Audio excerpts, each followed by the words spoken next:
Usually when we think about a crisis, whether it's happening in our homes or, inside our own bodies, we just have this fundamental expectation of an alarm. Right. Yeah, we absolutely do. I mean, think about how we've structured our lives. You leave something on the stove, right?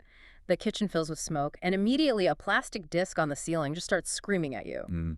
Or, you drift out of your lane on the highway and the steering wheel vibrates. Exactly. We are completely conditioned to expect that when a system fails, something really loud, something obnoxious and undeniable is going to happen to warn us before the catastrophe hits. We really engineer our whole environment to yell at us. And, we assume our biology operates on that exact same principle. Which makes sense, right? Because usually it does. Yeah, we rely heavily on those biological disruptions. I mean, if you twist your ankle, a massive network of pain receptors instantly fires a signal up your spinal cord. It demands that you stop walking. Right. Or if you ingest a pathogen, your immune system kicks off this aggressive inflammatory response. You spike a fever, you shiver, your joints ache. The body is exceptionally good at producing really loud, uncomfortable symptoms to basically force you into action. It is. But then you step into the world of certain internal biological threats, Yeah. and that entire paradigm just totally collapses. Yeah, you realize that the internal alarm system we implicitly trust just doesn't cover every room in the house. No, it doesn't. Not even close. And we are looking at a biological landscape today that is, frankly, terrifyingly quiet. A threat that completely dismantles the smoke detector. It's the absolute definition of a silent threat.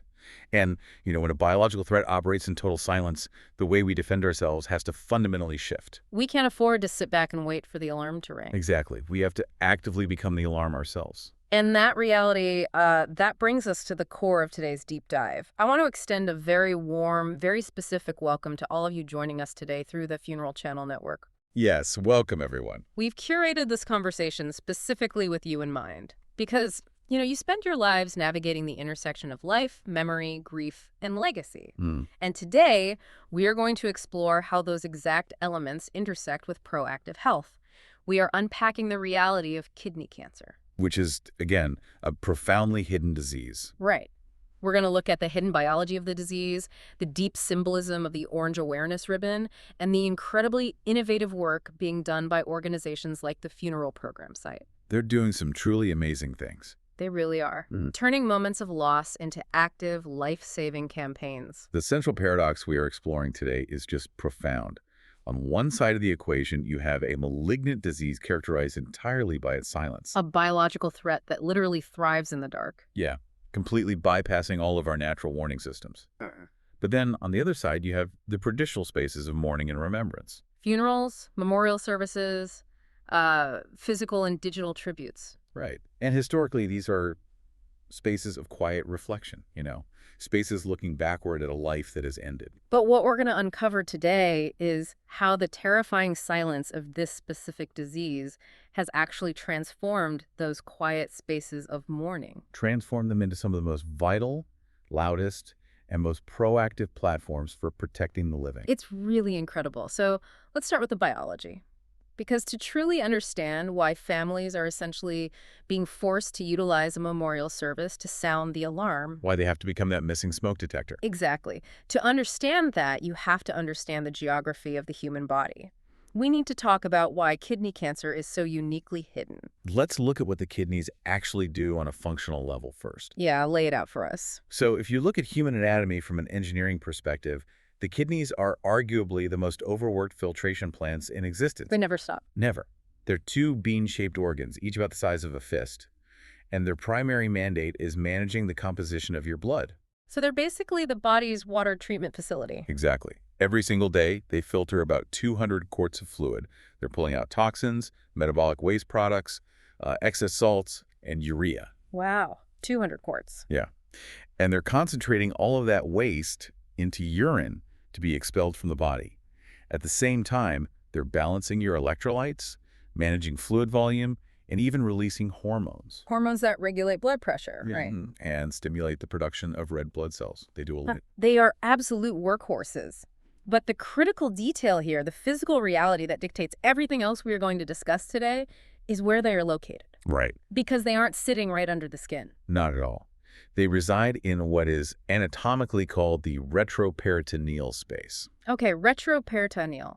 What does that actually mean for the average person? Basically, it means they sit behind the peritoneum. That's the membrane that lines your main abdominal cavity where, your stomach and intestines are. So they are really tucked away. Very tucked away, deep in the back of the abdomen, resting against the very heavy muscles of the back. And they're further protected by the lower rib cage and encased in a thick layer of perirenal fat. So think of your body like a multi-story house, right? Most of the things you interact with daily, your skin, your eyes, your superficial muscles, those are like the living room, the kitchen, the front porch. If something goes wrong there, a window breaks, a floorboard warps, you see it or feel it instantly. Right, the alarm goes off. But the kidneys are like the main water line buried deep down in the foundation of the house, underneath the concrete basement floor. That's a great analogy. And that structural depth is exactly what the cancer exploits. How so? Because of where the kidneys are positioned, a tumor can begin as a microscopic cellular mutation and slowly grow to the size of a golf ball, or even a grapefruit. A grapefruit. Good Lord. Yeah, and it can do that without ever encountering a sensory nerve ending that would trigger pain. It just quietly pushes the surrounding fat and tissue out of the way. That is the heavy psychological weight of the term silent cancer. I mean, it isn't just a poetic description. It is a mechanical reality. It truly is. I mean, if you have bone cancer, the tumor stretches the highly innervated lining of the bone, and it is agonizing. Right. Or if you have a brain tumor, it presses against the skull or delicate brain tissue. It causes severe headaches or seizures or vision loss. The alarm rings in those cases. But with a kidney tumor, the house is physically accommodating the intruder. The tumor has the physical real estate to expand within that deep retroperitoneal cavity. It completely bypasses the body's surface architecture. So for the person just walking around, going to work, playing with their kids, there is zero biological feedback. None. No indication that a highly aggressive malignancy is multiplying inside them. They feel entirely normal. It completely upends our intuitive relationship with our own health. We trust our bodies to signal distress, and this disease fundamentally betrays that trust. It's a profound betrayal, biologically speaking. Which naturally begs a massive question. I mean, if the basement is flooding but the alarm isn't ringing and the person feels completely fine, how does anyone actually find out they have this? That's the million-dollar question. How is a silent disease discovered before it's too late? This is one of the most jarring realities of renal cell carcinoma, which is the most common type of kidney cancer.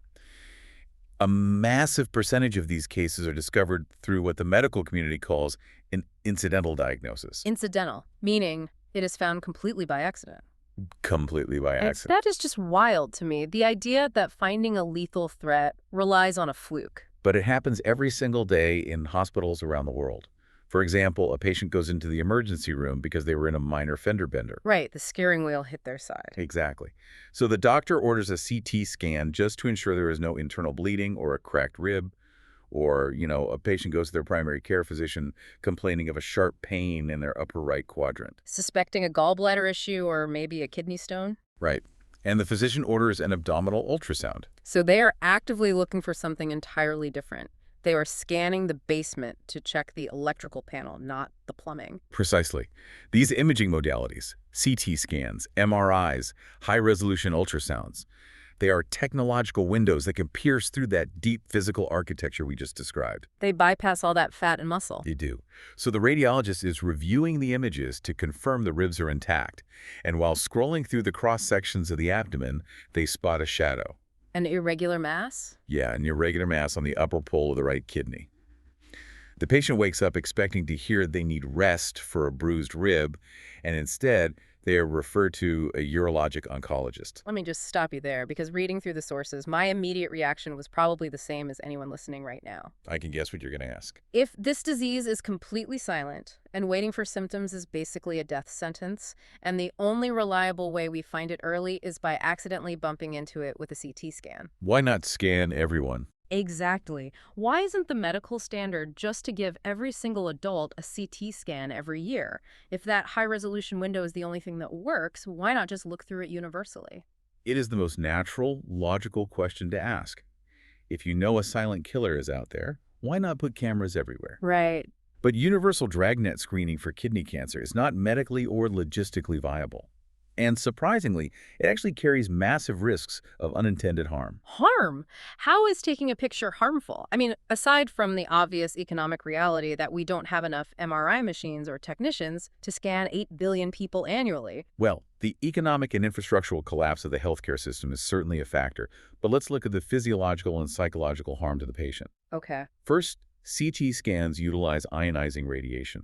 Repeated annual exposure to that radiation across an entire healthy population would statistically induce more secondary cancers than it would catch early kidney tumors. Oh, wow. Okay, that is a massive drawback. It is. But the bigger issue is a phenomenon known in radiology as incidentalomas. Incidentalomas, like incidental tumors. Basically, yes.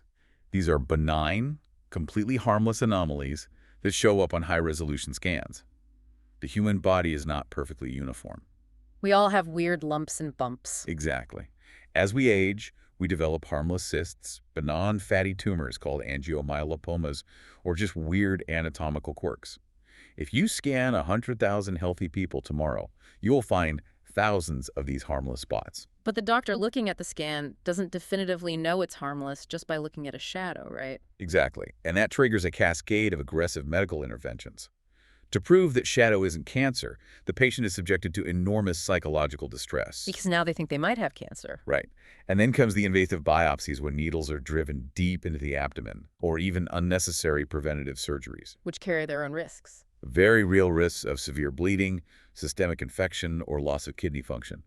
You would end up injuring or killing far more healthy people trying to chase down benign shadows than you would save from actual kidney cancer. So the medical community's hands are basically tied.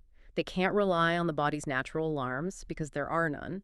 Right. And they can't rely on universal scanning because the cure of the scan is almost worse than the disease for the general population. It's a terrible catch-22. Which means we are left with the dark reality of what happens when the cancer actually does finally decide to make noise, when it finally outgrows the basement.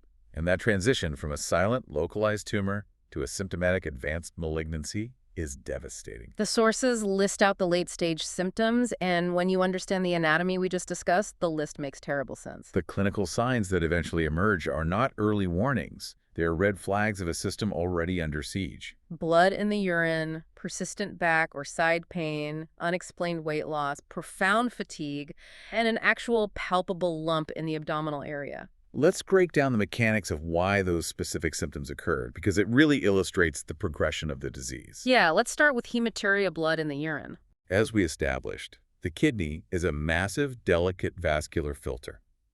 A tumor requires a massive blood supply to fuel its rapid growth, so it aggressively generates its own chaotic, fragile blood vessels. It builds its own plumbing. Exactly. When the tumor grows large enough to physically breach the internal collecting system of the kidney, the central area where urine pools, before heading to the bladder, those fragile vessels rupture. Blood cells spill directly into the waste stream. So by the time you see pink or red in the toilet bowl, the physical structure of the filtration system has been significantly compromised. Yes, the persistent flank or back pain is similarly mechanical. The kidney itself doesn't have pain receptors, but it is surrounded by a fibrous envelope called the renal capsule. And that capsule does have pain receptors. It does. When the tumor grows so massive that it stretches that capsule to the tearing point, or when it begins pressing outward against the deep muscles of the back or adjacent organs, you finally feel pain. A dull, constant, localized ache. Right, one that doesn't go away with stretching or rest. And the fatigue. The weight loss. That sounds less like a localized plumbing issue and more like the whole house is collapsing. That is the perfect way to phrase it. Unexplained weight loss, often accompanied by loss of appetite and night sweats, is a condition called cancer cachexia. Cachexia. Yes, it is a systemic metabolic crisis. The immune system has finally recognized a massive threat and is dumping inflammatory proteins into the bloodstream. Trying to fight it off. Exactly. But the tumor itself is altering the body's metabolism, aggressively stealing glucose and nutrients to fuel its own uncontrolled division. So it's basically starving the rest of the body. Your body is literally consuming its own muscle and fat reserves in a desperate, exhausting war of attrition against the malignancy. You are fatigued because every ounce of your cellular energy is being diverted to a battlefield you didn't even know existed. So if universal scanning is out and waiting for these horrific late-stage symptoms is basically waiting too long, what is the bridge? That is the critical question. How do we find the middle ground between a lucky accidental CT scan and a tragic late-stage diagnosis? The only viable medical strategy is to aggressively figure out who is actually standing in the crosshairs before the danger shows up. Because if you can't scan everyone, you have to identify the populations that are statistically most likely to develop the disease. Exactly. Yeah. And you focus your high-resolution windows entirely on them. Identifying the risk factors becomes the absolute most critical line of defense. This brings us to a major pivot in how we understand this disease. We have to look at the specific risk factors that put someone in danger. Right. And the sources break this down very clearly. They highlight smoking, obesity, high blood pressure, and a family history of kidney cancer. It is crucial to understand that these risk factors are not just arbitrary statistical correlations. They are deeply mechanistically tied to the daily function of the kidneys. Let's dig into that mechanism, because I think when people hear smoking is a risk factor for cancer, their brain instantly defaults to lung cancer. Naturally, yes. You inhale smoke into your lungs. The smoke damages the lung tissue. You get a tumor. It's a straight line. But how does inhaling tobacco smoke end up causing a tumor in an organ buried deep in your lower back? It connects directly back to what the kidneys do. They filter the blood. Okay, walk us through it. When you inhale tobacco smoke, you're drawing thousands of chemical compounds, including dozens of known highly aggressive carcinogens deep into the alveoli of your lungs. Right. Those chemicals don't just stay in the lungs, they cross the incredibly thin cellular barrier directly into your bloodstream. So now you have a concentrated payload of toxins circulating through your entire vascular system. Exactly.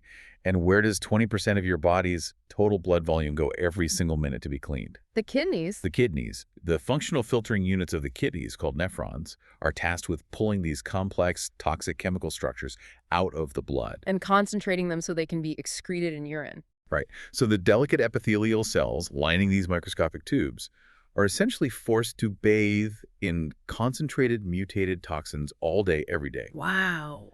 Over years and decades of smoking, this relentless chemical assault causes DNA damage within the kidney cells, eventually triggering the uncontrolled division that becomes a tumor. It is like pouring highly corrosive industrial waste down your kitchen sink every day for 20 years and then being shocked when the plumbing in the basement completely corrodes and bursts. That is exactly what it's like. You are chemically attacking the filter. Okay, what about high blood pressure? How does a physical force cause cancer? High blood pressure or hypertension is a mechanical trauma. Mechanical trauma. Yeah. The filtration process in the kidneys relies on a very specific, carefully regulated pressure gradient within millions of microscopic capillary tufts called glomeruli. Glomeruli, got it. When you have chronic high blood pressure, the physical force of the blood hammering against the incredibly delicate, single-cell thick walls of these vessels is constantly too high. It's sheer stress, like putting a fire hose pressure through a garden hose. Precisely. This chronic barotrauma damages the endothelial cells lining the vessels. The body attempts to heal this damage, which creates a state of constant, localized cellular turnover and chronic inflammation. And inflammation is bad news. Very bad news. Tissues that are perpetually inflamed and constantly being forced to repair themselves are vastly more susceptible to genetic copying errors mutations, which are the genesis of cancer. And obesity acts as an amplifier for all of this, right? It does. We used to think of adipose tissue or body fat as just inert energy storage.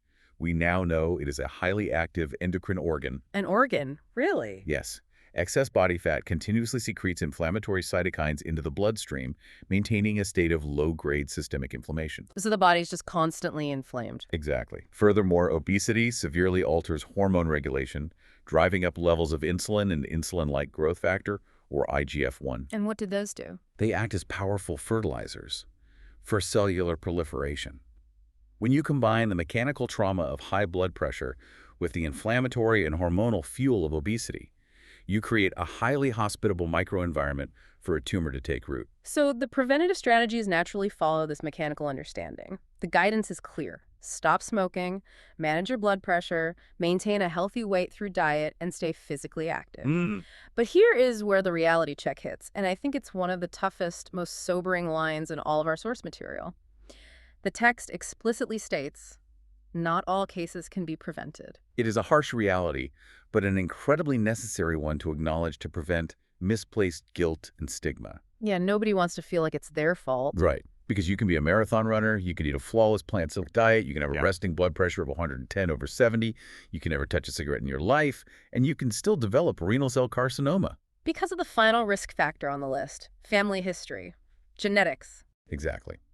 We discussed the environmental and mechanical triggers, but family history represents a fundamental vulnerability in the blueprint itself. It's hard-coded in. Yeah. Certain individuals inherit genetic mutations, like an alteration in the VHL gene, for instance, that intrinsically disable the cellular brakes that normally prevent tumors from forming. The brakes are just gone. For these individuals, the threshold for a cell to become malignant is terrifyingly low. You know, you can drive the safest car on the market, wear your seatbelt, obey every traffic law perfectly, and still get struck by a meteor. Unfortunately, yes. Sometimes getting this disease isn't a failure of lifestyle, it is simply a tragic lottery of genetics. Which is why the concept of proactive vigilance is so paramount. If you know that your father or your aunt had kidney cancer, you don't just shrug and hope for the best. You have to speak up. You take that genetic intelligence to your physician. That family history is the exact justification needed to bridge the gap we talked about earlier. It's the golden ticket for a scan. It gives your doctor the medical rationale to utilize those high-resolution CT or MRI windows specifically for you on a regular schedule, even when you feel perfectly fine. But you know, I want to pause and offer a slightly different perspective on these prevention strategies for anyone listening. Look at that list again. Avoiding tobacco, managing blood pressure, maintaining a healthy weight, exercising. These aren't obscure, highly specific rituals you perform only to appease the kidney cancer gods. This is the absolute bedrock of human longevity. It is the universal prescription for mitigating almost every major chronic disease. Right. If you optimize these lifestyle factors to protect your kidneys from a silent tumor, you are simultaneously drastically reducing your risk of a massive heart attack, a debilitating stroke, type 2 diabetes, and severe cognitive decline. It's all connected. Framing kidney cancer not just as a terrifying threat in the dark, but as a powerful, concrete motivator to achieve general bodily wellness, it changes the narrative. You aren't just fortifying the basement plumbing, you are upgrading the structural integrity of the entire house. And that structural integrity is vital, because when vigilance does pay off, when a patient understands their genetic risk, maintains their health, and aggressively seeks a timely medical evaluation for a subtle symptom, the entire trajectory of the narrative changes. It's no longer a death sentence. It shifts from a story of inevitable, silent destruction to a story of active, high-tech combat. This brings us to the medical advancements highlighted in the sources. Let's say the system works. Someone knows they have high blood pressure, they know their grandfather had kidney issues, so they are hypervigilant. Good. Paying attention. They notice a little microscopic blood in their urine or a nagging ache in their side, and instead of ignoring it, they demand a thorough workup. A scan is ordered, and the tumor is found early while it is still localized. The best possible scenario. The focus immediately pivots to what modern oncology can actually do about it. And the arsenal available today is nothing short of miraculous compared to even 2 decades ago. The sources outline a multi-pronged approach: surgery, targeted therapy, immunotherapy, and combination approaches. Surgery is obviously the oldest and most direct approach. Cut the threat out of the house. Yes, nephrectomy.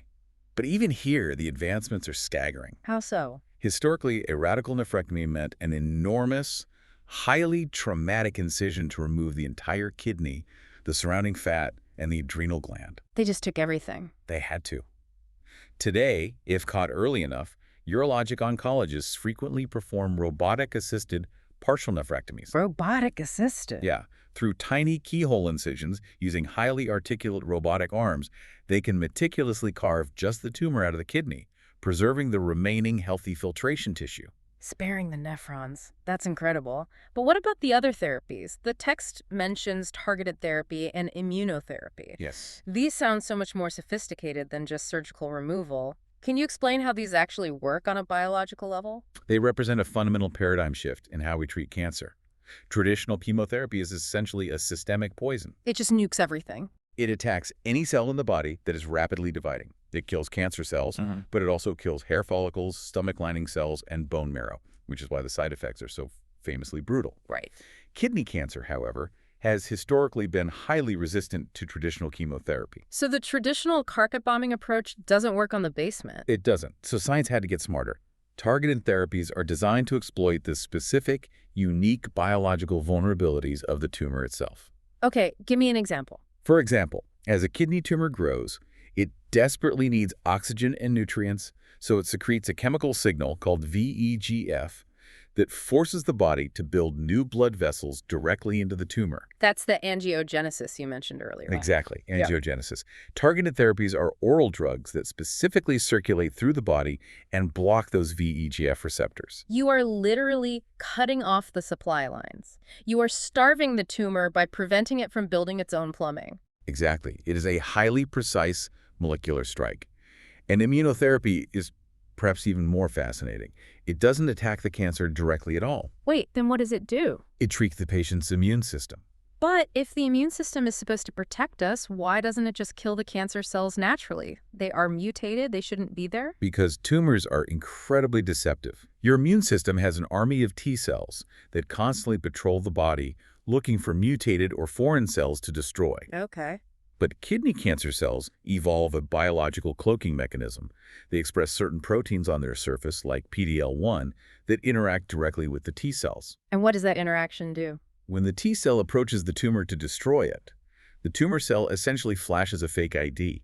It binds to a checkpoint receptor on the T cell and sends a signal that says, "Stop, I am a normal, healthy cell, do not attack." It's a literal Jedi mind trick on a cellular level. These aren't the mutated cells you're looking for. It absolutely is. The immune system is physically present, fully capable of destroying the tumor, but it is chemically blindfolded. That is wild. What modern immunotherapy drugs, checkpoint inhibitors, do is flood the system with antibodies that specifically block that interaction. They physically cover up the fake ID. So the blindfold comes off? The blindfold is ripped off. The T cells suddenly recognize the massive aggressive threat that has been hiding in plain sight, and the patient's own immune system unleashes a furious, targeted assault to eradicate the malignancy. That is awe-inspiring. We are programming the body to dismantle the threat itself. It's revolutionary. But here is the absolute unyielding catch, the core thesis of the entire deep dive today. All of these science fiction level advancements, the robotic surgery, the angiogenesis inhibitors, the checkpoint blocking immunotherapies, they are exponentially less effective and sometimes completely useless if the disease is found too late. That is the tragic reality of oncology. The sources explicitly emphasize that early detection significantly increases the likelihood of successful treatment. Because if you wait too long, If you wait until the tumor has metastasized, meaning it has broken out of the kidney, entered the bloodstream, and set up secondary colonies in the lungs, the bones, or the brain, even the most advanced immunotherapies face an overwhelmingly steep uphill battle. The metabolic war we discussed earlier has already compromised the patient's strength. you can have the best firefighters on Earth, equipped with the most advanced chemical retardants and robotic drones, but if you don't call them until the entire house is already structurally compromised and burning to the ground, it doesn't matter how good their tools are. You can't save the foundation. Which highlights the ultimate life-saving feedback loop that public awareness campaigns are desperately trying to engineer. This is the structural spine of everything we are analyzing today. Educating the public on their genetic and lifestyle risk factors and teaching them to recognize the incredibly subtle, early whispers of the disease leads directly to individuals seeking proactive medical evaluations. And that timely medical evaluation is the only mechanism that produces an early detection. And early detection is the only key that unlocks the massive survival advantages of modern medicine. It is a continuous, fragile loop. Awareness doesn't magically cure the cancer. Awareness buys the precious time required for the medicine to work. But how do you keep that loop spinning? We live in an era of unprecedented information overload. We really do. Everyone is exhausted, distracted, and busy just trying to survive their daily lives. You can't hand everyone on the street a highly detailed biological treatise on nephrons and T cells and expect them to remember it. No, they'd throw it away. You need a shorthand. You need a visual trigger that instantly communicates this entire complex chain of urgency. You need a semiotic anchor, a symbol that compresses all of this vital information into a single, instantly recognizable visual cue. And this brings us to the dual identity of the orange awareness ribbon. Now, we are all deeply familiar with the concept of awareness ribbons. Right. The pink ribbon for breast cancer is arguably the most successful public health symbol in modern history. Exactly. You see a pink lapel pin and an entire database of knowledge about mammograms and breast health instantly downloads into your brain. Hmm. But the sources point out something incredibly specific about the orange ribbon used for kidney cancer. It is pulling double duty. Yes, the exact same shade of orange is also the internationally recognized symbol for leukemia awareness. But the messaging, the actual functional purpose of the ribbon when applied to kidney cancer, is distinctly and necessarily different. It is. Think about what a ribbon usually signifies. For many childhood diseases, or for conditions without a known cure, an awareness ribbon is fundamentally a badge of solidarity. It's about empathy. Right. It is a community signaling to a patient, we see your suffering, you are not alone in this fight, and we are raising money to find a cure. It is an expression of deep empathy. And while the kidney cancer ribbon certainly carries that empathy, its primary directive is radically different. The ribbon for a silent disease cannot afford to merely be a symbol of comfort. It has to be a behavioral directive. A directive to act. The semiotics of the orange ribbon, as outlined in our material, focus intensely on highlighting silent symptoms, pushing for early testing, and demanding proactive health monitoring. I look at it this way. Most awareness ribbons are like wearing the jersey of your favorite sports team. You are publicly displaying your loyalty and support for the cause. Mhm. The kidney cancer orange ribbon is not a jersey. It is a check engine light for the human body. That is a perfect way to look at it. Consider the psychology of a check engine light on your dashboard. It isn't asking for your sympathy. It isn't asking you to donate to a mechanic's charity. No, it's a warning. It is a stark, illuminated warning that a complex, hidden system beneath the hood, a system you cannot see and currently cannot hear, is registering an anomaly. Right, and if you ignore it because the car still feels like it's driving fine, you are actively choosing to let a minor repair cascade into a catastrophic engine failure on the highway. The orange ribbon functions exactly the same way. It is an active, aggressive warning system designed to counteract the biological silence of the tumor. So when someone wears it, they're sending a message. When someone wears it or displays it, they are projecting a demand for vigilance. They are telling you to review your family history, to check your blood pressure, to stop ignoring that dull ache in your lower back. It compresses all the complex biology we just discussed into a single imperative. Do not wait for the alarm because it isn't going to ring. Exactly. And having established just how vital, how literal life or death this check engine light is, we have to look at where this symbol is actually being deployed. Where is this light flashing brightest? But this is where things get really profound. Because for all the professionals listening on the Funeral Channel network, this is where the theoretical biology we've been discussing slams directly into the daily reality of your work. We are transitioning to the intersection of profound grief and aggressive health advocacy. The source material takes a very clear-eyed, respectful look at the devastation this disease leaves in its wake. We talked about the metabolic war, the cachexia, the brutal late-stage symptoms. It's horrific. When the loop of early detection fails, whether through lack of awareness, an aggressive genetic mutation, or simply tragic timing, the physical and emotional toll on the patient is unimaginable. And that shockwave obliterates the entire network of loved ones surrounding them. The psychological trauma of losing a loved one to a silent threat is uniquely difficult to process. Families are often haunted by the what-ifs. Right. What if they had gotten a scan for that minor stomach bug a year earlier? What if they hadn't ignored their high blood pressure? The silence of the disease creates a deeply frustrating narrative of missed opportunities that compounds the natural grief of loss. And in the immediate aftermath of that devastating loss, while navigating this incredibly complex web of grief and frustration, these families walk through the doors of a funeral home. They sit down to plan a memorial service. And this is where the work of organizations like the Funeral Program Site becomes so incredibly powerful. It really is. They provide the resources, the templates, and the deeply compassionate guidance to allow families to incorporate that orange check engine light, the awareness ribbon, directly into the funeral programs. Into the memorial cards and the physical printed tributes handed out at the service. From a sociological and cultural perspective, this represents a massive fundamental shift in the architecture of mourning. It does. Because if you look at the historical function of a funeral program or an obituary, it is strictly a retrospective document. It's all about looking back. Its entire purpose is historical record-keeping and honoring the past. It lists the dates of birth and death, the surviving family members, a brief biography of professional and personal milestones, perhaps a cherished poem or scripture. It is a beautiful, necessary, but entirely closed chapter. Exactly. But let me push back on this practice for a moment, just to play devil's advocate. You have a room full of people who are actively weeping. They are mourning the loss of a mother, a husband, a best friend. They are emotionally raw. Exactly. Is a funeral service really the appropriate venue to launch a public health campaign?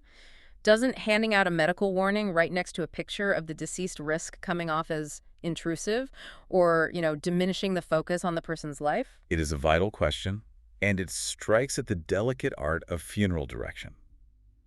But the psychological reality of human grief provides the answer. How so? Psychologists study a concept known as mortality salience, the intense psychological awareness of one's own inevitable death. Mortality salience. Okay. During a normal Tuesday at the office, our mortality salience is incredibly low. We actively suppress it to function. But at a funeral, sitting in a pew looking at a casket or an urn, mortality salience is absolute. You can't ignore it. Every single person in that room is acutely aware of the fragility of the human body. The psychological armor is completely stripped away. Exactly. And because that armor is gone, people are uniquely, almost desperately receptive to messaging that offers a semblance of control. Oh, I see. When a family incorporates the orange ribbon into the program, they are not diminishing the loved one's memory. They're elevating it. They are transforming a purely retrospective historical document into a powerful prospective tool. They're transmuting their own devastating grief into actionable purpose. Right. Put yourself in the shoes of someone attending that service. Okay. You are holding a heavy stock memorial card. It has a beautiful photograph of your uncle, a man you love dearly, who's just taken from you far too soon. Yeah. And right there, seamlessly integrated into the design next to his dates of life, is that bright orange ribbon. Accompanying it is a small, lovingly written note urging the attendees to learn the risk factors of kidney cancer, to monitor their blood pressure, and to not skip their annual checkups. Wow. The emotional resonance of that specific message delivered in that specific moment is unparalleled. It cuts through the noise of daily life with a sharp, piercing clarity. Really does. I mean, you can easily ignore a generic public service announcement about kidney health while listening to the radio on your commute. You can scroll past a banner ad on a website without absorbing a single word. Because your armor is up. Right. But you cannot ignore the check engine light when it is printed on the memorial card of a man whose loss is currently breaking your heart. It lands with the weight of an absolute imperative. It is the ultimate act of generosity born from the deepest well of tragedy.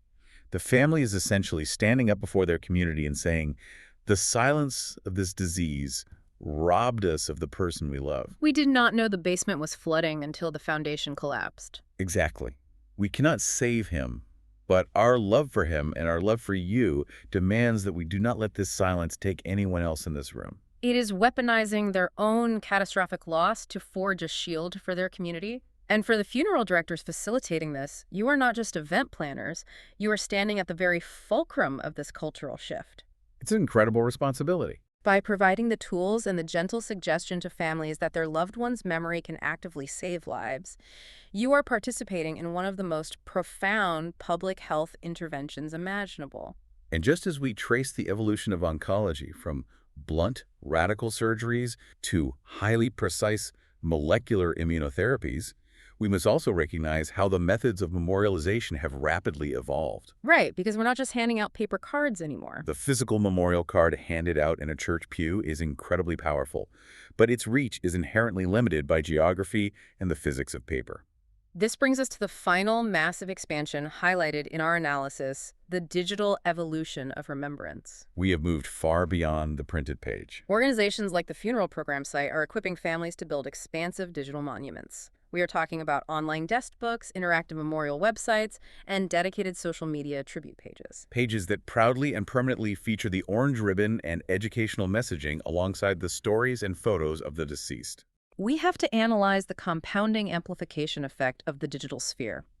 If a family prints 200 exquisite memorial cards with the orange ribbon, they are deeply impacting the 200 individuals who physically traveled to the service. Which is great, but what is the eventual fate of that physical card?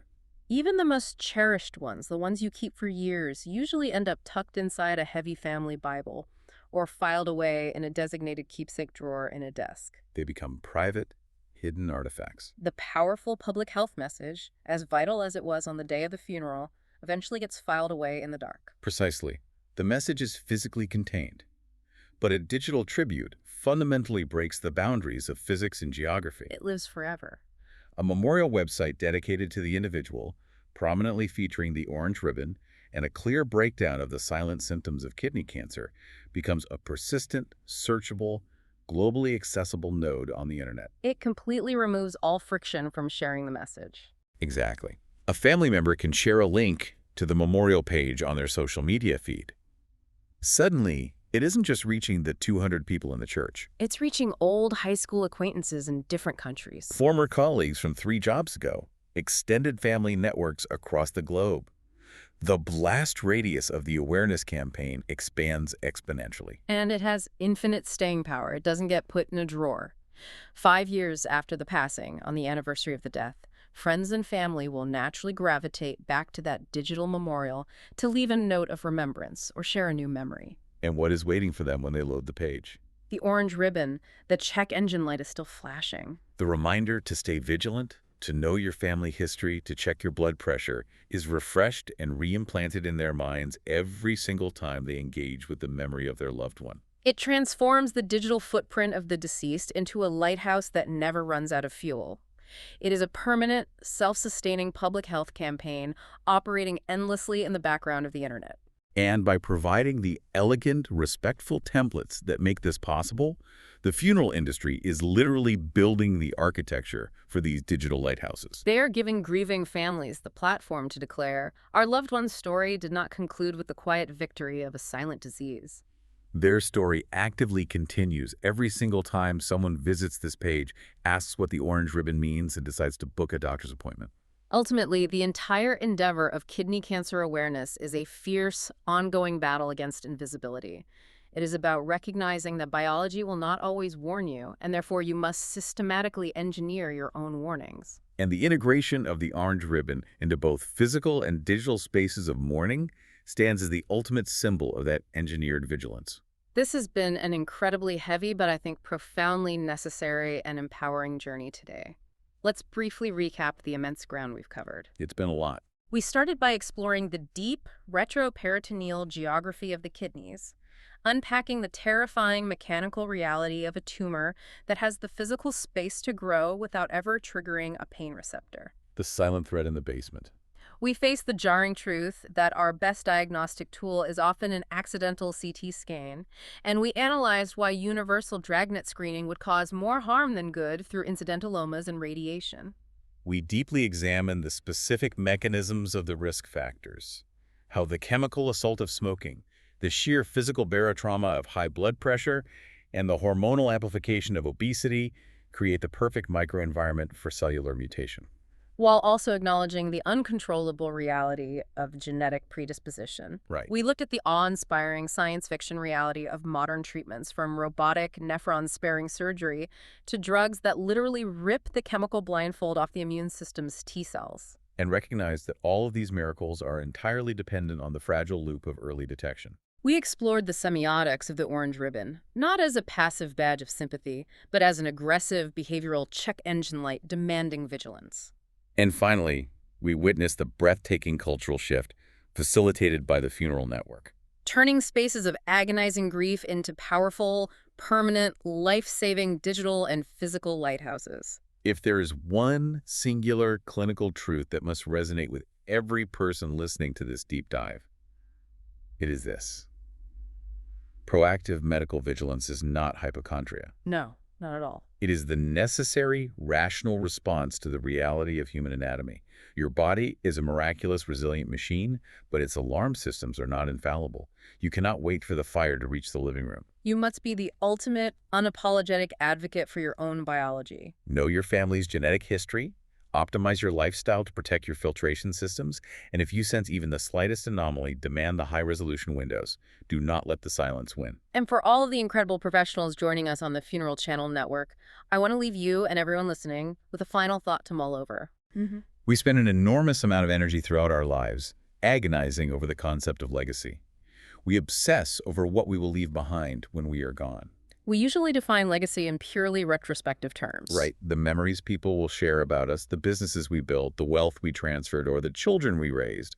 But when you truly sit with the reality of what organizations like the Funeral Program Site and Grieving Families are accomplishing with these orange ribbons, it forces a massive paradigm shift. It really does. When a memorial card or a digital tribute is actively designed to educate, to warn, and to demand health vigilance from the community left behind, it redefines the very nature of a legacy. It turns it into an action. If the exact manner in which you are remembered can serve as the critical alarm that prompts a friend to catch a silent tumor early, if your memorial page is the reason a father gets to see his daughter graduate, then perhaps the most enduring, most profoundly beautiful aspect of the footprint we leave on this earth isn't just the fond memory of who we were.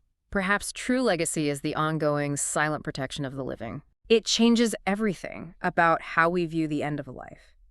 So the next time you think about the alarms in your world, the smoke detector screaming in the kitchen, the check engine lights flashing on the dashboard, remember that sometimes the most critical, life-saving warnings in our society don't make a sound. I don't. Sometimes they are simply a quiet, bright orange ribbon handed to you in your darkest moment of grief, gently asking you to keep living.